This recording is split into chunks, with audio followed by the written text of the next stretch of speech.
C'est tellement incroyable pour moi que l'Europe soit au milieu de ce pétrin et qu'elle s'en fiche, car lorsque nous parlons de la menace d'une guerre nucléaire entre les deux grandes superpuissances, l'Europe est à proximité, juste au milieu, oh.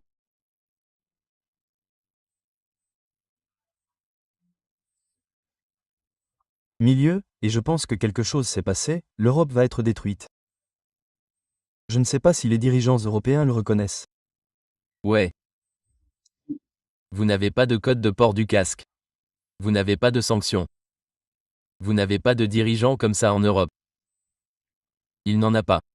Je ne pense même pas qu'ils comprennent l'ampleur des problèmes dans lesquels il a mis l'Allemagne. Vous avez. Bon, revenons en arrière et je crois que c'était Kohl. C'était peut-être Merkel, mais je crois que c'était Kohl. C'était avant Merkel. Qui un jour, dans un moment de doute, a dit au téléphone, si j'ai bien lu la transcription, c'était une conversation avec H.W. Bush, si je me souviens bien, vous savez, c'est sur notre terre que les missiles vont atterrir. Et il avait raison. Surtout si vous parliez de l'ancien scénario où le 10e groupe russe ou le groupe d'attaque que Gorov commandait à l'époque, un commandant soviétique très agressif. Si le groupe de forces soviétiques de l'Allemagne traversait toute la brèche et que nous allions les bombarder, ce qui était notre plan, nous allions les bombarder. Les Allemands ont dit, c'est notre terre. C'est notre place, vous allez utiliser l'arme nucléaire. Et vous avez raison, ils ne pensent pas comme ça aujourd'hui. Ils ne pensent pas comme ça. Ce qui me ramène à la conversation du colonel Pal en 1989, lorsqu'il avait écouté Gorbatchev au palais Sainte-Catherine, ainsi que Bush, Reagan et d'autres, lorsqu'il était conseiller à la sécurité nationale. Et il a dit, vous savez, nous serons sans ces gens.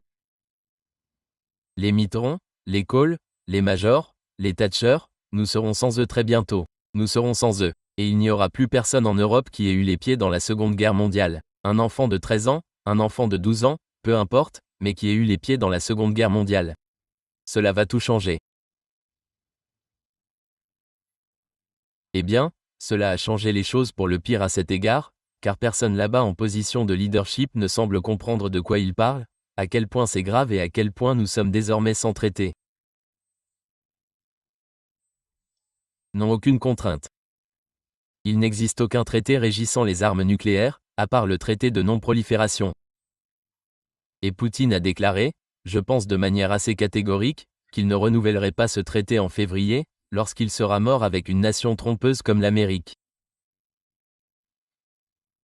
Nous n'aurons donc plus aucun traité. Il n'y aura plus de traité et nous serons dans une course aux armements nucléaires qui dira, Chine, construisez tout ce que vous voulez. Russie, construisez tout ce que vous voulez. Nous construirons pour égaler leur niveau et nous ferons bang bang bang avec des milliers de milliards de dollars gaspillés qu'aucun d'entre nous ne peut se permettre, et le monde deviendra plus dangereux et plus sujet à la déstabilisation et à la destruction que jamais, pire encore que pendant la guerre froide. Je pense déjà, Nema, que nous en sommes déjà à un point, étant donné l'inutilité absolue du traité de non-prolifération, étant donné les puissances aspirantes que nous avons dans le monde au statut d'armes nucléaires. Étant donné que des puissances comme la Corée du Nord, le Pakistan et l'Inde sont deux autres, je dirais, des puissances nucléaires instables. Nous sommes à un stade où c'est plus dangereux que jamais depuis que nous avons inventé les armes nucléaires. La propagande, Larry, d'ailleurs, est tellement dense. Et si vous regardez la façon dont Donald Trump parlait du conflit en Ukraine, la différence est incroyable avant d'être élu et maintenant. Oui.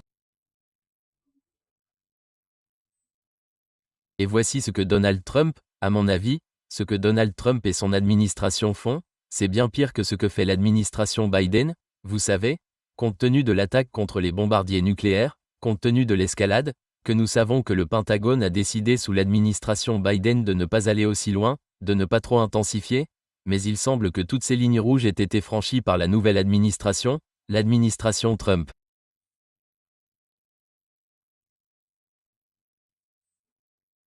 Et il fait en quelque sorte ce genre de propagande. Voici ce qu'il a dit à propos des pertes du côté des sous-marins qui se rapprochent de la Russie et des pertes du côté des Ukrainiens et des Russes. Avant de jouer à ça, allez-y. Point. J'allais juste ajouter que ce n'est pas seulement Donahue, le général Donahue qui a fait des remarques impolitiques et déstabilisatrices sur les forces terrestres contre la Russie et Kenrad.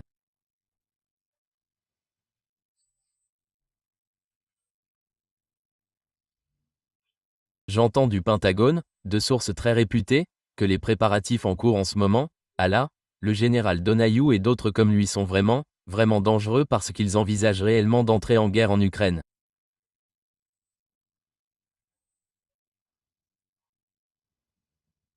Ils l'envisagent réellement. Et les Britanniques aussi, et probablement les Allemands et les Français, mais pas pour très longtemps parce que leurs opinions publiques les renverront de leurs fonctions s'ils le font. Je vais faire cette prédiction. Mais nous rendons les choses encore pires que ce que vous laissez entendre, néant. Du moins, c'est ce que j'entends. Ouais. Laissez-moi juste. Faire une déclaration et la réponse est qu'ils sont dans la région. Ouais, là où ils doivent être. Savez-vous quel sera le message de Steve Witkoff aux Russes? Y a-t-il quelque chose qu'ils peuvent faire pour éviter les sanctions à ce stade?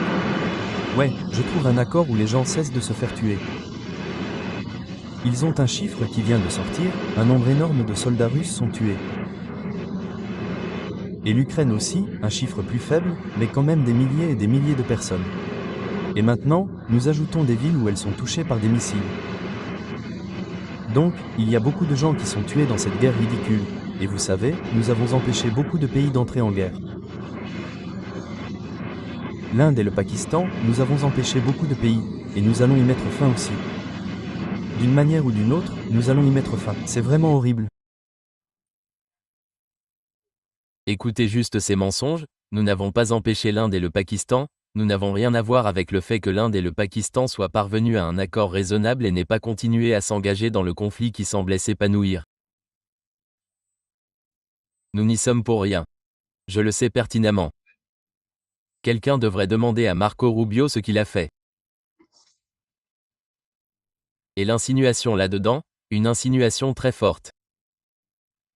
J'aime le fait qu'ils disent qu'il va y mettre fin, mais il l'a déjà dit et ne l'a pas fait et ne l'a pas fait et ne l'a pas fait. Mais ce qu'il y a de plus insinuant, c'est qu'il a avalé les mensonges que les services de renseignement ukrainiens et, je le soupçonne, la CIA, le Mossad et le MI62 lui racontent sur les pertes. C'est tout simplement un mensonge éhonté que d'insinuer que les Russes subissent un nombre de victimes proche de celui des Ukrainiens, soit blessés, soit tués.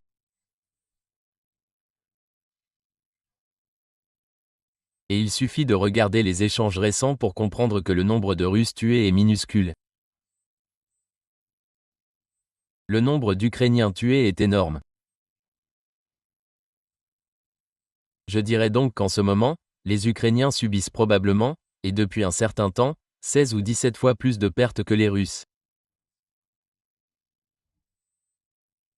Il faut se rappeler que les Ukrainiens ont commencé avec environ 38 ou 39 millions de personnes dans tout leur pays, ont perdu 6 ou 7 millions de réfugiés et les personnes qui partent ont perdu un nombre énorme de victimes sur le champ de bataille. Beaucoup de blessés ne reviendront jamais à rien parce qu'ils sont gravement blessés.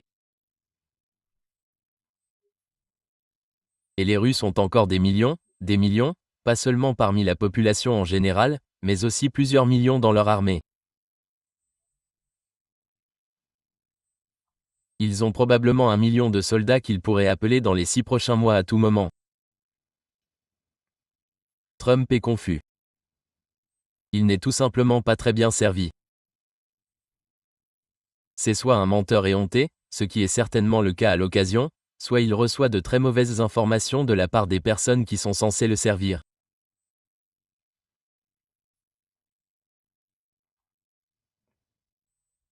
Et si vous regardez Pittig lorsqu'il est avec Trump et que vous voyez la façon dont il lèche les bottes de Trump et la façon dont chaque mot qui sort de sa bouche, il regarde par-dessus son épaule pour s'assurer que son patron l'a vraiment apprécié et devient de plus en plus faux à mesure que son patron l'aime.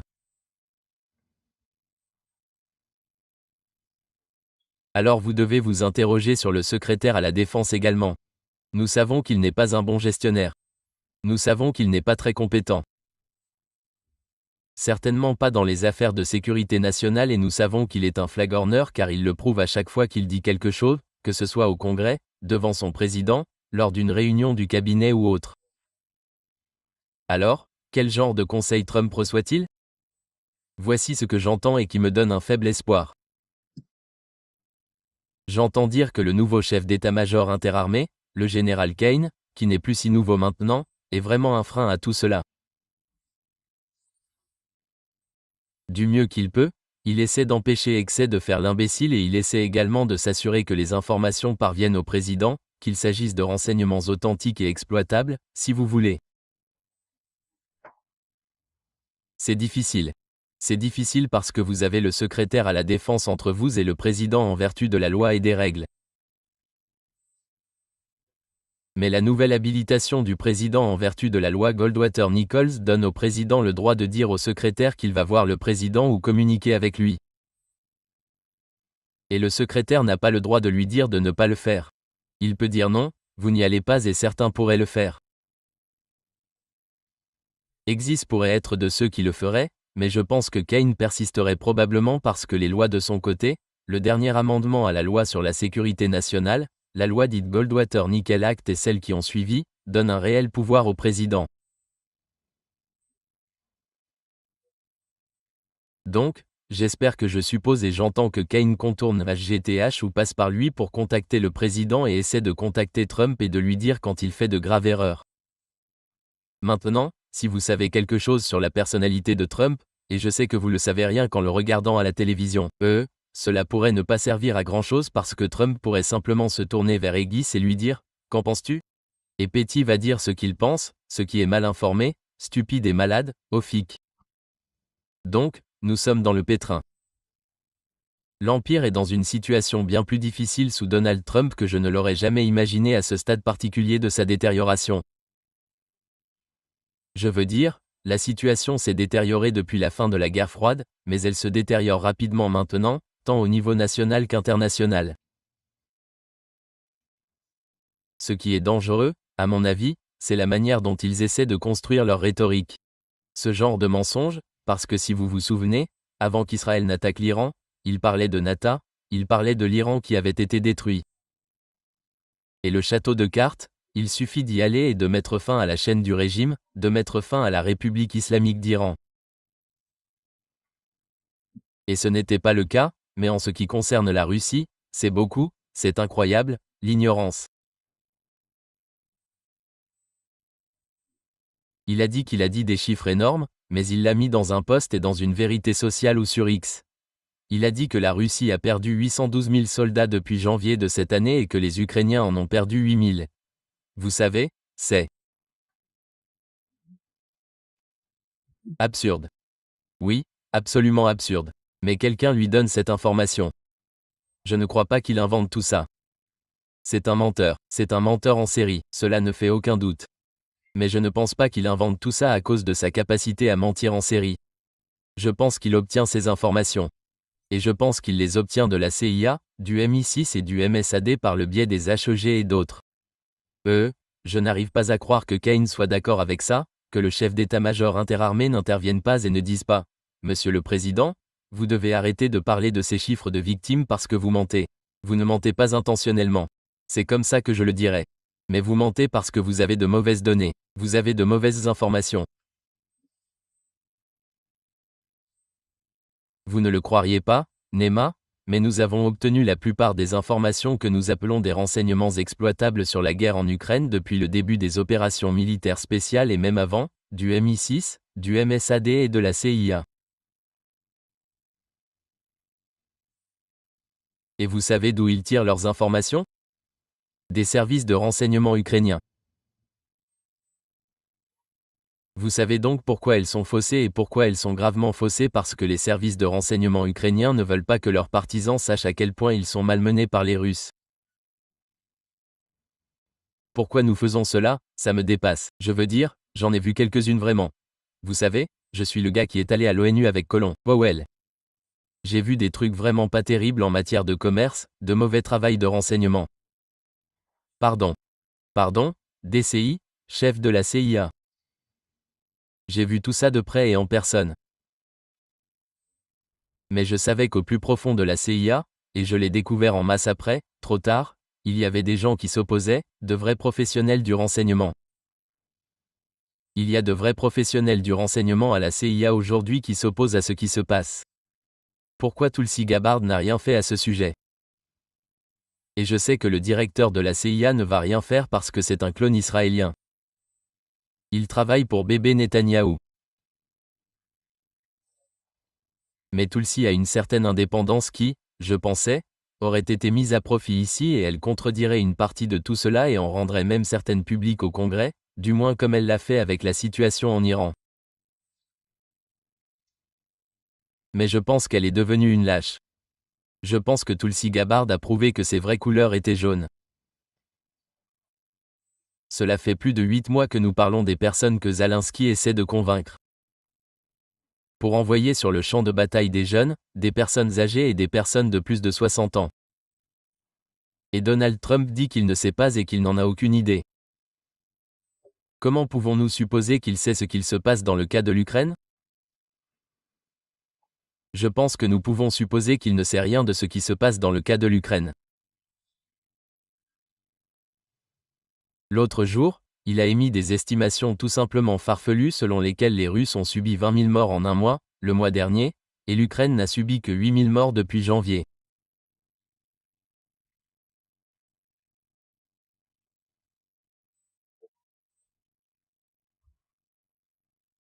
Si ce sont des chiffres qu'il cite en tant que président des États-Unis, alors soit il ne comprend absolument pas ce que les gens lui disent, soit les gens lui donnent des conneries et ces chiffres sont des chiffres ukrainiens. C'est le monde imaginaire dans lequel vivent les extrémistes ukrainiens qui peuplent les médias sociaux. Et cela signifie que le président a affaire à des gens qui fouillent les comptes des médias sociaux pour rassembler des chiffres imaginaires, puis ils les utilisent pour faire des calculs. Briefer le président des États-Unis, c'est troublant. Vous savez, vous avez parlé à Ray McGovern à plusieurs reprises. Vous savez, c'était l'homme qui briefait vous savez, c'était le briefé de la CIA pour le briefing quotidien présidentiel. Vous savez, je n'ai jamais été briefé. Je sais que j'ai fait l'objet de plusieurs briefings présidentiels quotidiens et je sais ce que ça implique. Le niveau d'examen minutieux que subissent les informations avant qu'elles ne soient incluses dans quelque chose qui est briefé devant le président des États-Unis considéré comme la personne la plus puissante du monde, qui ne devrait avoir accès qu'aux informations vérifiées, factuelles, les plus précises, les plus soigneusement évaluées au monde. C'était incroyable. Je veux dire, que la CIA se soit pliée en 4 pour s'assurer que si cela entrait dans le PDB, c'était bien parce qu'on n'a pas de seconde chance à ce niveau.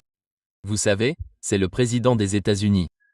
Ce président est nourri de conneries. Je veux dire, il n'y a pas, vous savez, le PDB, même quand ils parlent du PDB, ils en ont fait quelque chose comme un format Fox News. Je veux dire, donc ce n'est pas, vous savez, à l'origine, il s'agit de divertir le président. C'est de la merde. Je connais Tulsi Gabbard, elle est responsable du PDB. Elle a une énorme responsabilité et une tâche écrasante. Ce président ne veut pas être informé.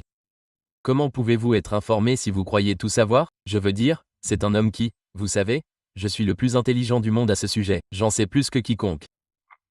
Il ne sait rien de rien. Et il vient de le prouver. Je veux dire, c'est le président des États-Unis qui engage des centaines de millions, voire des milliards de dollars de l'argent des contribuables américains pour continuer à entretenir un conflit qui a déjà été perdu. Vous savez, il fait semblant de se soucier des vies humaines, mais tout ce qu'il fait, c'est garantir que des dizaines de milliers d'Ukrainiens vont mourir dans une guerre. Cela pourrait être arrêté maintenant si le président y mettait fin. J'espère que c'est le message que Steve Witkoff a reçu de Vladimir Poutine, cette guerre peut être arrêtée maintenant. Si vous vous souciez vraiment de la vie humaine, nous pouvons arrêter cette guerre. Vladimir Poutine a fait une présentation. Il a dit, écoutez, l'Ukraine se retire simplement de notre territoire, de Kherson, Zaporizhia, Donetsk et Lugansk. Et vous ne ferez jamais partie de l'OTAN. Si vous dites cela, nous allons faire un cessez-le-feu maintenant. Maintenant, nous aurons un cessez-le-feu et ensuite nous parlerons. Ce ne sera pas terminé à ce moment-là. Ce n'est qu'un cessez-le-feu. Mais ensuite, ils entameront des discussions sur la fin du conflit sans que personne ne meure. C'est ce que le président des États-Unis prétend vouloir. Espérons que Poutine se soit tourné vers Witkoff et ait dit, Laissez-moi être aussi clair que possible. Nous avançons et nous continuerons d'avancer jusqu'à ce que nous ayons repris tout notre territoire. Ce n'est pas un territoire ukrainien. Désolé. Cela ne le sera plus jamais. C'est la mer Russie. Et c'est la trajectoire que nous suivons. Ça va arriver, c'est inévitable, on ne peut pas l'arrêter. Maintenant, si vous pouvez faire comprendre aux Ukrainiens que ça va arriver, qu'on ne peut pas l'arrêter, et que la seule et unique chose qui va arriver, c'est que l'Ukraine va perdre encore quelques centaines de milliers de morts, peut-être que la meilleure chose à faire, c'est de les faire sortir de là. Et de leur dire qu'ils ne feront jamais partie de l'OTAN. Et puis on commence à parler à ce moment-là. Et à ce moment-là, personne ne meurt. Le président a accompli ce qu'il prétend accomplir. J'espère que c'est ce que Poutine a dit à Witt. Et j'espère que Witko reviendra et dira exactement ça à Trump. Et j'espère que Trump n'écoutera plus jamais Steve Kellogg parce que je pense que c'est de là que viennent beaucoup de ces chiffres fantaisistes. Et j'espère que Piggis prend exemple sur Trump et dise à des gens comme Christopher Donahue de se taire à propos de Kaliningrad. Et peut-être qu'il commencera à dire à Whitaker, l'ambassadeur auprès de l'OTAN, de baisser le ton. Si jamais vous appelez Poutine, vous savez, j'ai oublié ce qu'il appelle des propos insultants. Si jamais vous refaisiez ça pendant que j'essaie de négocier pour provoquer un conflit, je vous virerai, je vous arrêterai et je vous mettrai en prison pour le reste de votre vie. Je veux dire, quel genre d'idiot faut-il? Cet homme est un ancien procureur. Il est censé avoir quelques neurones.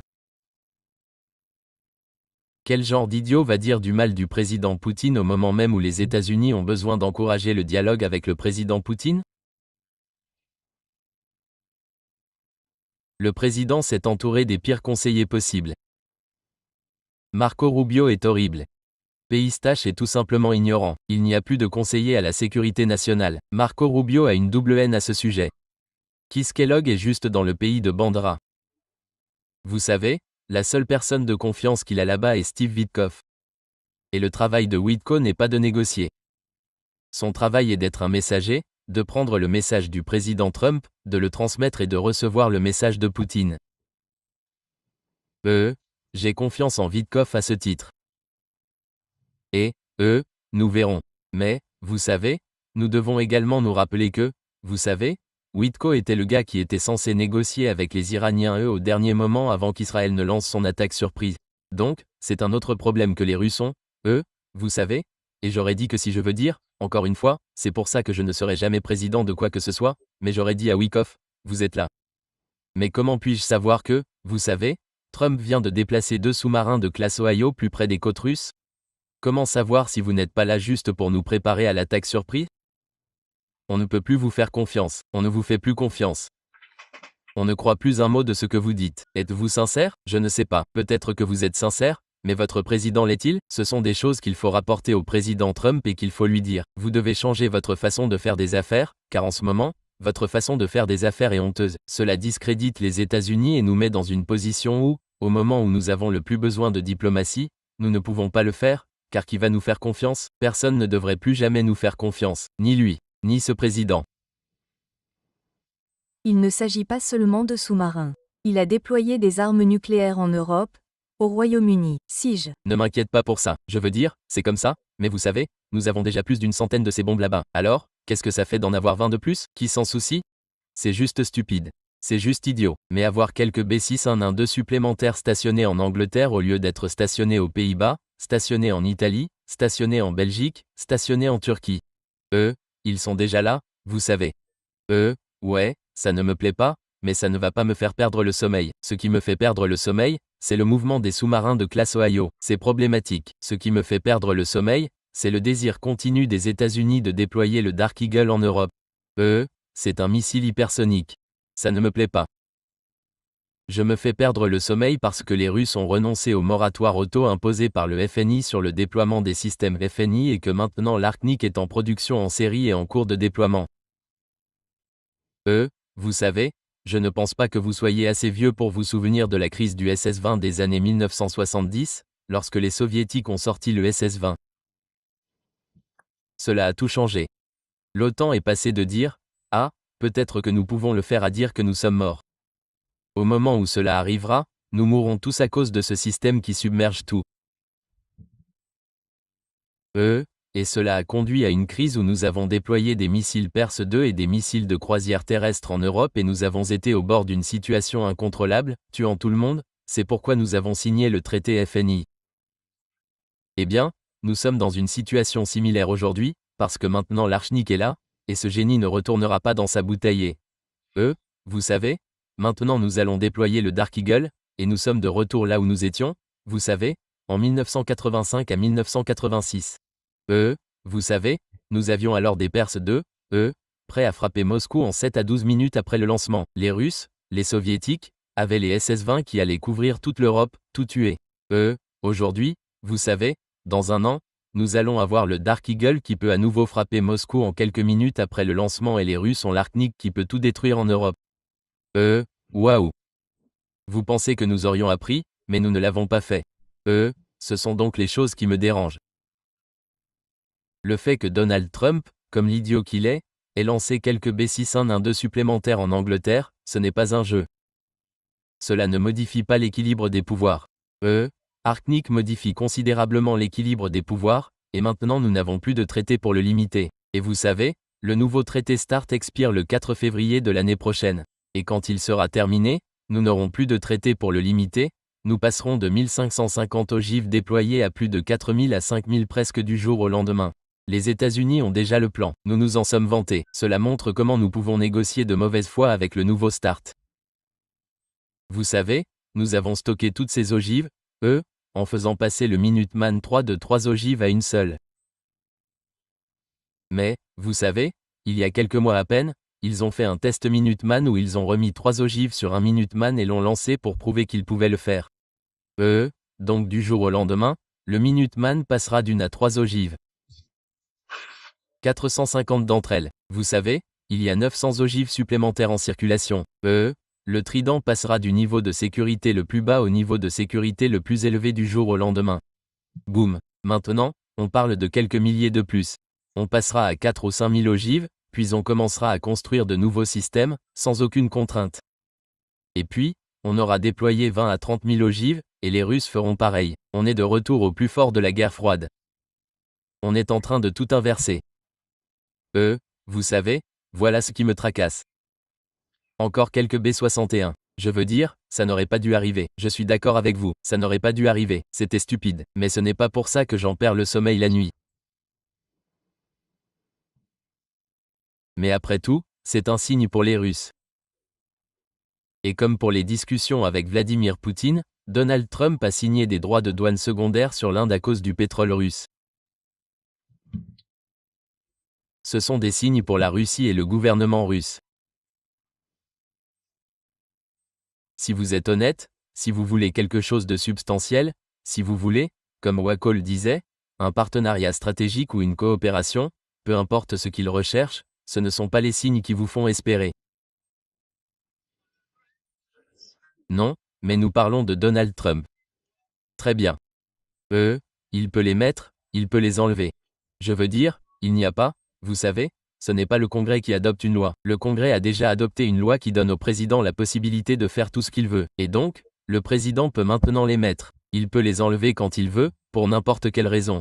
Je pense que, vous savez, le petit esprit tordu du président, vous savez, l'art de la négociation, vous savez, je les mets sur l'Inde pour faire pression sur la Russie afin qu'elle sache que nous sommes sérieux.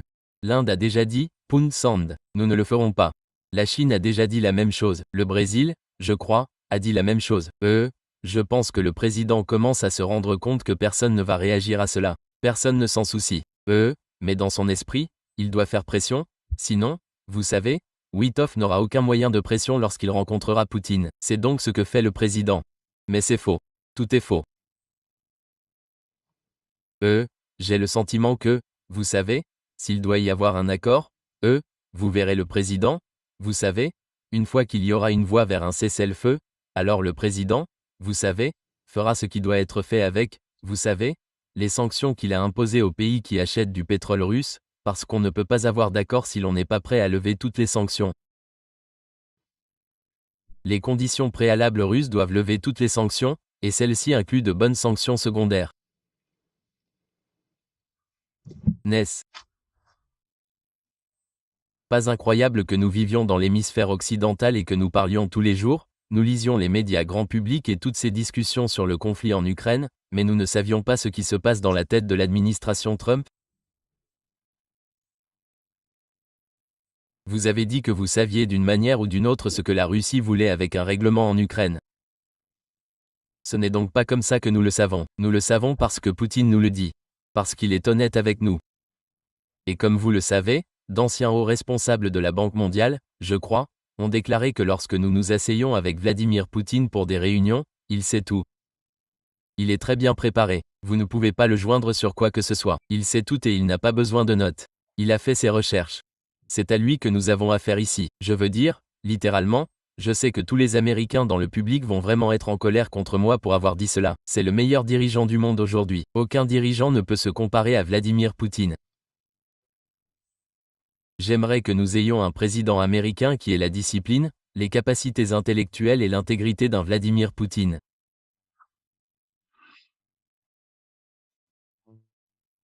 Et pensez au bien-être général des personnes dont vous êtes responsable. Je crois sincèrement que lorsque Vladimir Poutine se réveille le matin, sa seule motivation est « Que puis-je faire pour améliorer la vie du peuple russe ?» Je le crois parce que si vous regardez comment il se comporte et ce qu'il fait, il agit en conséquence. Je ne pense pas que Donald Trump se réveille en se souciant du peuple américain. Il se soucie de Donald Trump. Son administration se plie en 4 pour essayer de lui faire remporter le prix Nobel de la paix.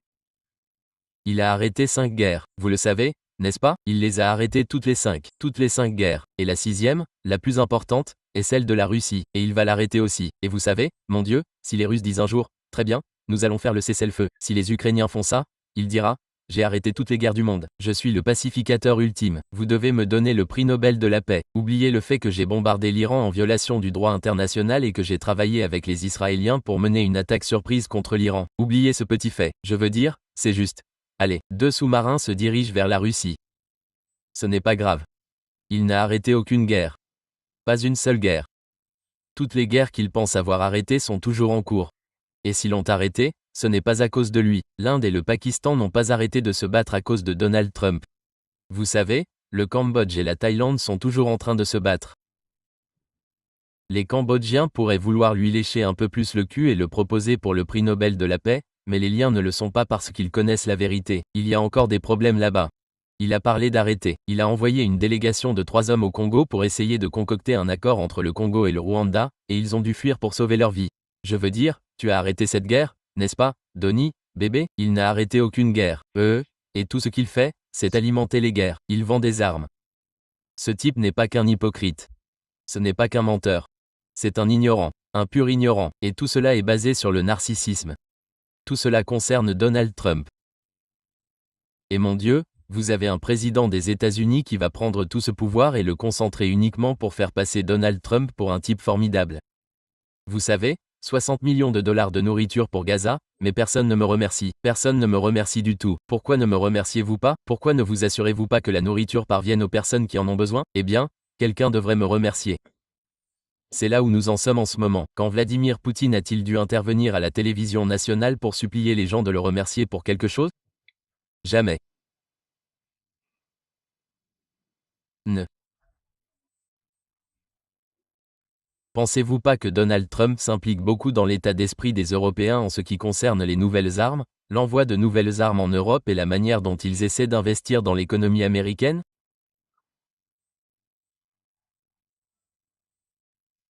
Je ne sais pas s'ils seront capables de le faire, mais ils en parlent trop. Les choses se passent, compte tenu de ce qu'ils font. Les dirigeants européens font, compte tenu des États-Unis. Ils veulent quelque chose en Ukraine. Ils veulent que la politique en Ukraine soit modifiée comme ils le souhaitent pour la politique américaine. Et ne pensez-vous pas que cela créerait des obstacles pour Donald? Non. Que peut faire l'Europe? Rien. Vous l'avez vu, Cilla van der Land, lorsqu'elle l'a rencontré. Tellement intimidée qu'elle a dû mentir. Elle était tellement intimidée par le besoin d'être vue comme celle qui concluait un accord qu'elle a menti à propos de 600 milliards de dollars. Il n'y a pas de 600 milliards de dollars. Donald Trump a cru au mensonge. Apparemment, il court partout en disant « J'ai 600 milliards de dollars, sans condition. Je peux en faire ce que je veux. Je construis un terrain de golf. » Vous savez, il n'y a pas 600 milliards. Elle a dû sortir immédiatement et dire « Ouais, et non, il n'y a pas non plus 750 milliards de dollars d'énergie. Non. 3 ans, 250 milliards de dollars chacun. Non. L'Europe n'achète pas pour 250 milliards de dollars d'énergie aux États-Unis. L'année dernière, l'Europe a acheté pour 76 milliards de dollars d'énergie aux États-Unis, et cela a en quelque sorte atteint sa capacité maximale à gérer cela. Les États-Unis n'ont produit que 310 milliards de dollars d'énergie exportable l'année dernière. Et cela allait partout sauf en Europe. Et maintenant, vous dites que les États-Unis vont abandonner tous ces contrats, tous les contrats en Asie et ailleurs, pour les transférer vers l'Europe. Ils ne peuvent pas gérer cela. Même si les États-Unis étaient capables d'acheminer tout le gaz naturel liquide vers l'Europe, il n'y a aucun endroit où le recevoir, vous savez, le qualifier pour l'introduire dans le système. Le stockage à long terme, rien de tout cela n'existe. Donc, ce sont des chiffres inventés, faux, mais c'est ce que fait Donald Trump. Il ment surtout, juste des chiffres inventés. Donc, en ce moment, vous avez les Européens qui sortent et qui inventent des trucs, vous savez, mais ce n'est pas réel. Ça ne change rien. L'Ukraine est foutue. 6 façons de faire à partir de dimanche. Je veux dire, vous pouvez rester assis là, les gens, arrêtez de croire tout ce qui sort d'Europe. Arrêtez. Tout cela n'est que mensonge. Ils ont même, vous savez, tout ce qu'ils appellent Pearl Pay ou Pearl ou quelque chose comme ça. Je ne sais pas. Ce nouveau truc du ministère de la Défense. En gros, c'est, vous savez, l'arnaque des arnaques des arnaques. Et, l'Europe, vous nous avez déjà acheté quelque chose. Donne-la aux Ukrainiens et achète-nous la voiture de remplacement. Donc, tu paies 2 fois la même chose. C'est ça. C'est une arnaque. En fait, tu viens d'acheter une voiture. Ok, je veux que tu donnes la voiture à ton oncle et que tu ailles en acheter une nouvelle. Tu paies. Ton oncle veut une voiture. Donne-lui ta voiture. Va en acheter une nouvelle. Tu paies. Et cette nouvelle voiture sera en réserve au cas où ton oncle en voudrait à nouveau. Est-ce une bonne affaire pour toi, Nema ? Mais c'est l'accord que nous avons fait avec l'Europe, c'est tout. Et les Européens ont dit, oh, oui, on va faire ça, on va faire ça. L'Europe n'a rien. Pour que l'Europe ait quelque chose, elle doit avoir un moyen de pression sur nous. Elle doit pouvoir décrocher le téléphone et dire, on a besoin que tu fasses quelque chose tout de suite, oncle Sam. Ce n'est pas comme ça que ça marche. Papa parle, les petits bébés écoutent. C'est tout, c'est ça la relation. Papa, bébé, bébé. Et je déteste dire ça, sauf que Mark Rutte pense que Donald Trump est le papa de l'OTAN. Et Donald Trump est plus qu'heureux d'eux. Je crois qu'il a même imprimé un t-shirt. Il était son papa et il a mis sa photo dessus. C'est là qu'est donc il n'y a aucun obstacle pour sortir d'Europe. L'Europe n'a rien. Rien. C'est embarrassant. Vous avez vu l'humiliation de Keir Starmer et de sa femme en venant au château, vous savez, en allant voir le roi américain. C'est juste de la bêtise à l'extrême. Très bien, Paul. J'aimerais pouvoir dire quelque chose de plus sensé intellectuellement à ce sujet, mais que dites-vous des gens qui s'avilissent ? Les Européens ne sont rien. Ils n'ont rien. Dites-moi une chose. Les Européens en ont un. Dites-moi juste. Voyez, ouais, l'Europe peut offrir ce qui suit. Rien. Ouais. Je dirais que la seule chose qu'ils ont, c'est la haine envers la Russie. Et personne ne sait pourquoi. Ils n'ont même pas ça, on ne peut pas dire européen. C'est un Européen. 16% des Allemands se battraient pour leur pays aujourd'hui. 16%. Je vais vous dire, si jamais l'Amérique arrive au point où 16% diront « Ouais, nous nous battrons pour notre pays », il est temps de conclure, d'encaisser. Je veux dire, si vous êtes un homme en âge de combattre et que vous vous dites américain, cela ne signifie pas que vous devez vous engager dans l'armée tout de suite. Mais si quelqu'un envahit le pays, vous devez être prêt à partir en guerre tout de suite, tout laisser tomber, aller à la guerre et donner votre vie. C'est ça être américain.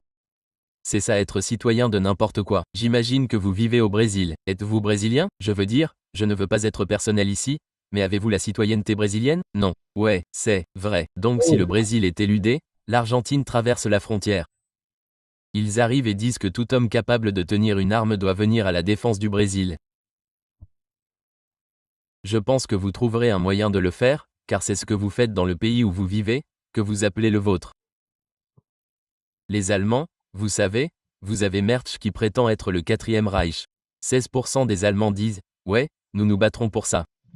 Je parie que c'est un pourcentage élevé dans toute l'Europe. J'ai déjà eu cette conversation avec des gens. L'Union européenne a détruit l'Europe. Elle a détruit l'Europe de bien des façons, Mais l'une des principales façons dont elle a détruit l'Europe est qu'elle a cessé d'être réelle, parce que l'Union européenne est fausse. Il n'existe pas de citoyenneté européenne ou d'identité européenne. Il n'y en a pas, mais ce qu'ils ont fait, c'est qu'ils ont créé cette fausse identité et les gens ont oublié qui ils étaient. Ils ont oublié qu'ils étaient français, ils ont oublié qu'ils étaient allemands. Dieu merci, les Italiens ont eu Maloney, donc les Italiens savent au moins qu'ils sont Italiens. Mais c'est probablement plus dû à la mafia qu'à autre chose. Vous savez, au moins la mafia est fière d'être italienne.